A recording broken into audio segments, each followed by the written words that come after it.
जो भी इंटरेक्शन आपको करनी पड़ती है हमें माशरे में, और मना भी नहीं है, उसके अंदर आपको नियतों का पता होना चाहिए कि आप कैसे इंटरेक्शन करें। हया का अपनी खुद ख्याल रखें।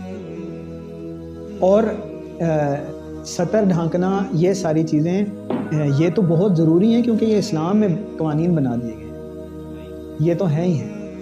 लेकिन जब आपको इंटरेक्शन, अब ये तो नहीं ना, हम देखते हैं माशरे में ऐसे भी होता है कि फुल अबाया किया हुआ, निकाब किया हुआ है, देखा नहीं है एक दूसरे को, लेकिन जान की गप्पें लग रही हैं और इकट्ठे घूमा जा रहा है, सब कुछ हो रहा है। तो ये इस्लाम क्रक्स इन्नमल आमालु बिन्नियात, आप क्रक्स खुद देखें। अबाया भी करनी है, चेहरा भी छुपाना है, अपने हया का ख्याल भी रखना है, लेकिन नीयत भी अच्छी होनी चाहिए। अपने हया का ख्याल खुद रखना है। हया का ख्याल ये तो नहीं कि अब आपने अबाया भी किया, अपने हया का ख्याल नहीं रख रहे और सब कुछ हो रहा है और अल्लाह माफ़ करे, फिर मतलब अबाया के बावजूद भी तो गुनाह, नौज़ुबिल्लाह, उसकी तरफ डायरेक्शन में इंसान को शैतान ले ही जाता है ना।